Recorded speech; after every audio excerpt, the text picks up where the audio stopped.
Lecture d'un extrait du roman Le cycle des secrets tome 1, écrit par Manon Fargeton et paru en octobre 2023. Équinoxe observa la gamine qui lui faisait face. D'apparence, elle était un pur produit de la noblesse altéienne. Grands yeux noirs, sourcils épais, peau sombre, geste empreint d'une grâce naturelle atténuée par la gaucherie adolescente.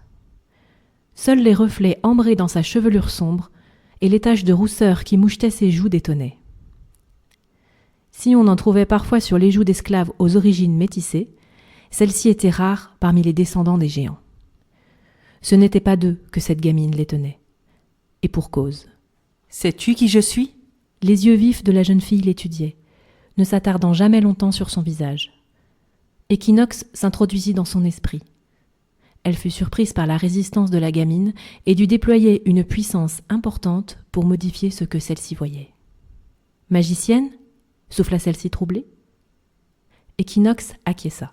« Ton père était un esclave. »« Mon père était Hespéros, » asséna Laura, pêcheur du clan des marins, exploitant terrien et négociant, mort écrasé par un arbre lorsque j'avais 5 ans. »« Non, ton père était un esclave originaire de l'Empire étoilé qui a travaillé sur ce domaine durant 3 années avant de regagner sa terre natale. »« C'est impossible, vous mentez !» L'adolescente avait agrippé le rebord de la table pour s'empêcher de trembler. « Cela m'arrive, mais ça ne serait pas dans mon intérêt aujourd'hui. Sais-tu comment fonctionne la magie ?»« Avec des secrets ?» Elle utilise leur puissance mentale. Et un faux secret n'en a aucune. Penses-tu que je prendrais la peine de me déplacer en personne si celui-ci n'était pas vrai ? Pourquoi me le dire ? Ce secret n'avait plus qu'un seul porteur. Une seule personne qui le connaissait et qui le concernait directement. À la mort de ce porteur, le secret de ta conception aurait perdu toute puissance pour moi. Si je veux continuer à l'utiliser, il est donc plus prudent de lui créer un second porteur. Toi. Qu'un seul porteur ? Vous parlez de ma mère ? Non. La femme qui était là. La régisseuse. Munaka ? Elle est au courant. Depuis ce matin, elle était la dernière porteuse du secret. Alors je suis venue. Ce n'est pas possible. Ma mère sait forcément qui... Comment ça ? Depuis ce matin ? Ta mère est morte. En mer, j'imagine, si tu n'es pas au courant. Au lieu de s'effondrer, la jeune noble se leva, appuyée au plateau de la table. Elle luttait contre les larmes.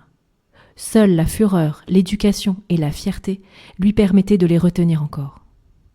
« Je ne vous crois pas. » C'est ton droit et cela m'est tout à fait égal. Sache simplement que je suis maintenant connecté à toi. Plus le nombre de personnes à connaître un secret est grand, moins il est puissant. Et je ne te l'ai dévoilé que pour ne pas risquer d'en perdre l'usage. Si tu le révèles à qui que ce soit, je sentirai mon pouvoir s'amenuiser et tu en payeras le prix. Mes hommes garderont un œil sur toi jusqu'à ce que nous soyons certains que tu sais tenir ta langue. On vous attend nombreux au Festival Les Oniriques du 22 au 23 mars 2025. Explorez l'imaginaire et soyez curieux.